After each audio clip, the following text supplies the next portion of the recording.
What if your body wasn't just punished, but used as a message to all women who dared to disobey? Imagine a room carved from ancient stone, buried beneath a medieval fortress. The air is thick with dampness and secrets. Along the far wall, under the flickering amber glow of a dying torch, stands something grotesquely beautiful. At first glance, it resembles armor.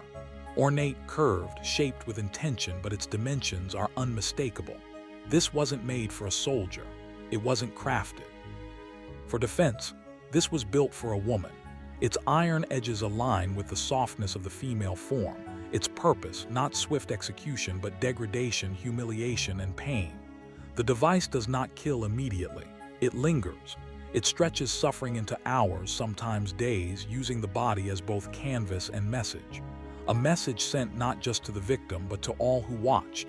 This wasn't justice. It was theater. A macabre performance designed to remind every woman that her body was not hers, that obedience was survival, and silence her only refuge. Before we go further into this dark chapter of history, consider subscribing to History Remains. Your support helps us bring more of these untold stories to light, because these devices, crafted by men, sanctioned by faith, and fed by fear, tell a story deeper than iron and flame. They reveal how cruelty can be justified, how suffering can be disguised as morality, but who forged such instruments? And why did Europe accept their silence for so long? To answer that, we must begin where it all took root, in a world built on control, shame, and the fear of female power. To understand how a device could be made specifically to torment women, we must first understand the world that allowed it, no demanded it. Medieval Europe was not governed by logic or fairness. It was ruled by doctrine, by fear, and by a hierarchy in which women were placed firmly at the bottom. According to religious teaching, woman was not only man's companion, but his burden. She was seen as spiritually weak, morally unstable, and dangerously tied to the physical world. And worst of all, her very body was believed to be a gateway to sin. Eve's original transgression in the Garden of Eden cast a long and damning shadow. Her defiance, her hunger for knowledge, was reinterpreted not as a mistake, but as betrayal. And from that betrayal, the logic followed. If woman could fall, she must be watched. If she could tempt, she must be restrained. The church preached it, the law enforced it, and society, generation after generation, believed it. Feudal law did little to protect women. Instead, it upheld a system where obedience was expected and deviation was punished, often brutally. A man might face a fine for violence. A woman might face the whip, the brand, or worse, her crime, speaking out, dressing improperly, refusing marriage, or simply being accused of immorality by a jealous neighbor or scorned husband. Female sexuality. Any hint of independence was a threat, not just to a man's honor, but to the structure of divine order itself. In this climate, torture devices became more than tools. They became instruments of spiritual and social control. And as fear of female power grew, so did the creativity in how that power was to be broken.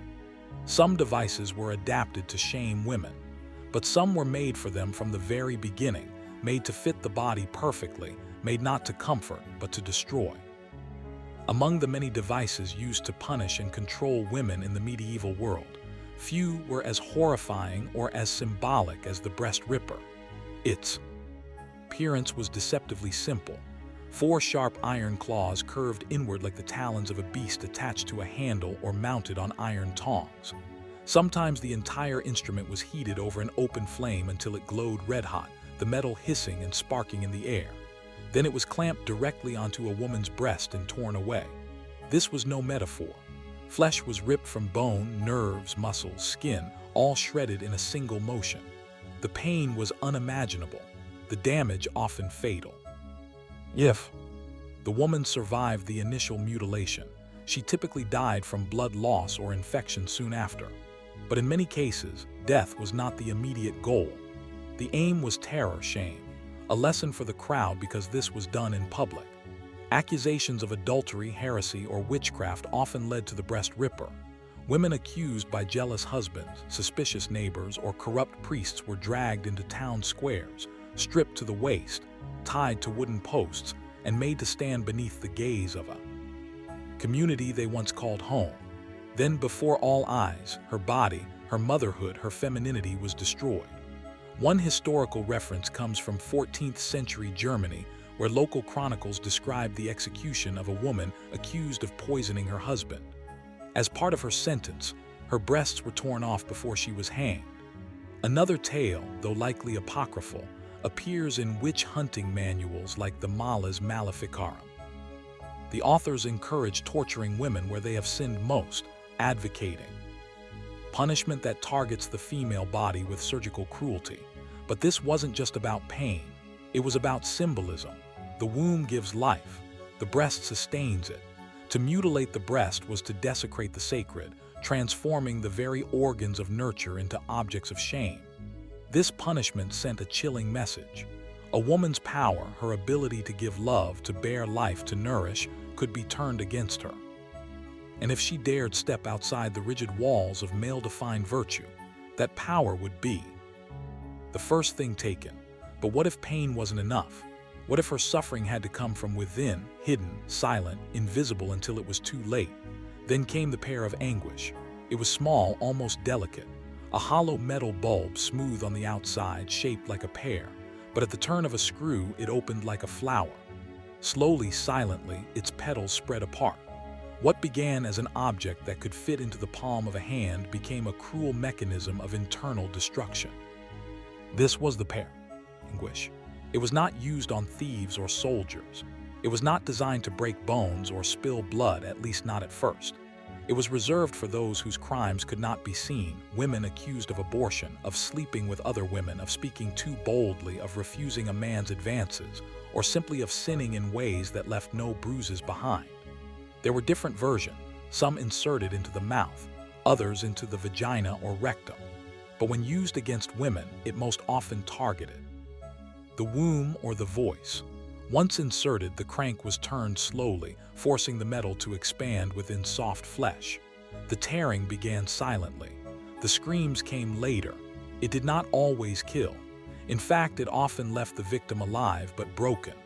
A woman might survive only to be rendered infertile, or she might never speak clearly again. The goal was not just pain, it was transformation. To leave her physically altered, marked forever as a warning to others. Imagine the setting, a damp stone chamber. Beneath a monastery, the woman bound to a wooden table, a priest watching silently as a torturer turns the screw, her eyes wide with disbelief, her mouth open in a soundless scream as the petals open inside her, and around them silence. No trial, no crowd, just the slow destruction of something sacred. In some cases, it was even performed under the guise of moral cleansing. Church officials claimed it was a way to purify the sinful, but there was nothing holy in its purpose. The pear was not an instrument of justice. It was a tool of erasure. It attacked what society feared most. The woman who could speak, the woman who could choose, the woman who could create, a tool to silence the womb, the mouth, the soul. But some women didn't scream. Some endured, and for them, society had something worse. Something they would wear not just in a chamber of torture, but in the streets, in their homes, and in their sleep. A prison made of iron, shaped like a garment. First glance, it resembled armor shaped to follow the curves of the female torso. It wrapped tightly around the ribs and hips like a knight's breastplate. But this was no protection against violence. It was the violence. This was the iron corset crafted not for battle, but for obedience. A punishment not of minutes or hours, but of days, weeks, sometimes even months. A cage for the body. A slow war on the breath made from thick bands of metal. The corset was locked shut with screws and rivets. Some versions had spikes lining the interior, pressing into soft skin with every movement. Others were weighted, the iron pulling downward on the spine and compressing the chest. The pressure made breathing difficult. Sleeping was near impossible. Bruising, internal bleeding, and dislocated ribs were common. In extreme cases, it caused long-term organ damage, but the purpose wasn't death. It was correction. This device was often used on women who had not yet been convicted of any official crime. Outspoken wives, defiant daughters, suspected witches, women who resisted marriage defied authority, or simply embarrassed powerful men. And unlike other forms of torture, the iron corset was portable.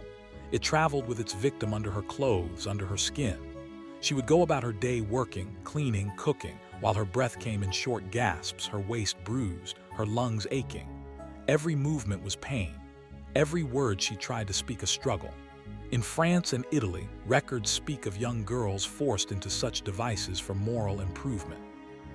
In parts of Germany, they were used to discipline women deemed lazy or impure. Often it was the husband himself who ordered it. No courtroom, no appeal, just metal and silence. And yet the most chilling part wasn't the pain. It was the message.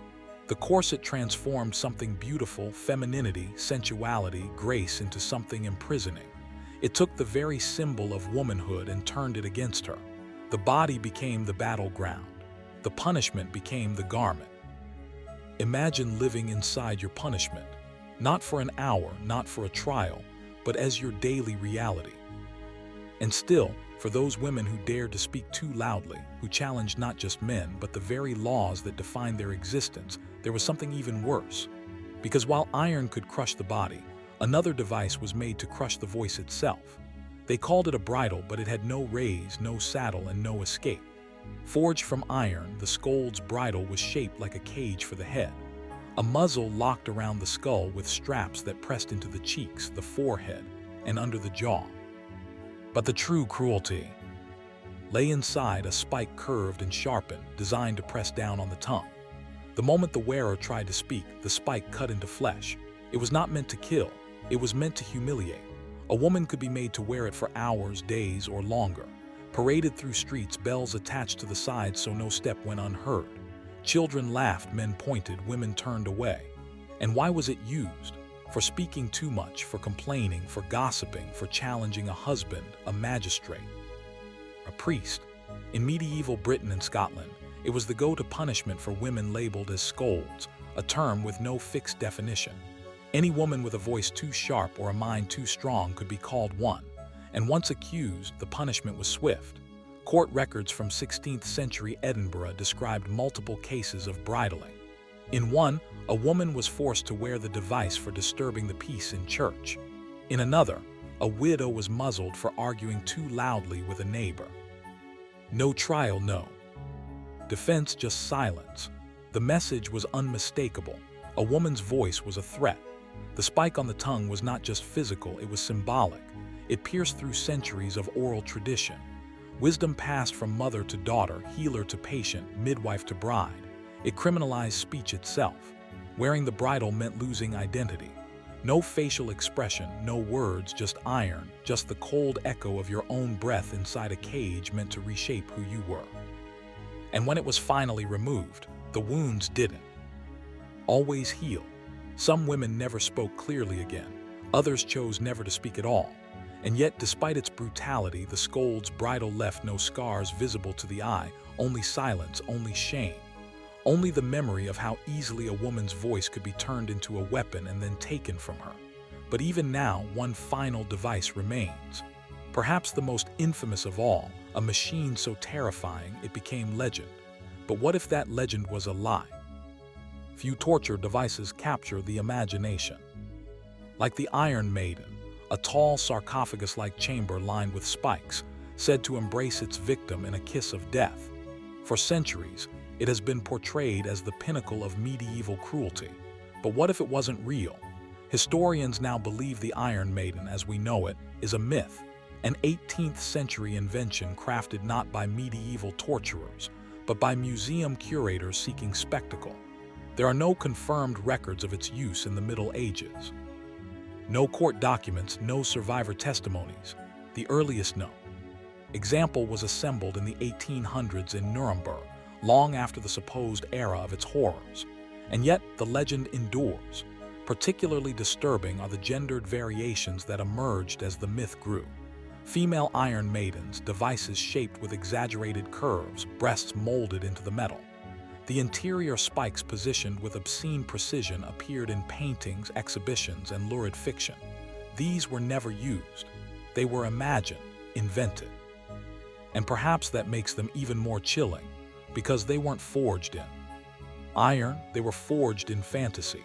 A fantasy where the female body remains the site of punishment, where suffering is not just inflicted, but sexualized, where cruelty is displayed behind glass with a price of admission. What does it say about us that we made up a torture device just to imagine women inside it?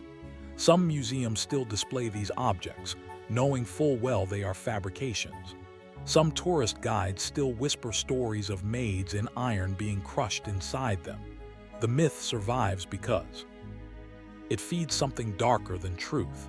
It feeds the idea that women deserve to be punished not only for what they do, but for what they are. Fiction becomes memory, myth becomes history, and yet beneath the falsehood lies a deeper truth. Society never needed the Iron Maiden, because it already had real devices, real pain, real women whose suffering needed no embellishment. So why are we so fascinated with pain, especially when it's aimed at women? Maybe because we haven't truly reckoned with the structures that allowed such cruelty to be seen as justice. Maybe because deep down we're still haunted by how easily violence can be made into entertainment. And maybe the Iron Maiden, real or not, still stands for something very real. A culture that turned silence into virtue, submission into law, and womanhood into a cage. These devices were not born from madness. They were engineered, sanctioned, and applied by systems that believed their use was necessary. They were not tools of random cruelty, but instruments of control. And they were aimed with cold precision at women. Each spike, each shackle, each twisted screw was meant to send a message that the female body was not sacred, not sovereign, not safe, that obedience was survival, that silence was virtue. The breast ripper, the pair of anguish, the iron corset, the bridle, these were not just punishments. They were performances, public rituals designed to strip not only the flesh but the identity, the dignity and the spirit from women deemed unruly. And yet they are rarely remembered, reduced to footnotes in textbooks, disguised as curiosities in museums, or rewrit entirely into myths like the Iron Maiden. But we must ask ourselves, what does it say about a society that invents devices just to break women? And more importantly, if we forget these tools, do we also forget the women they silenced?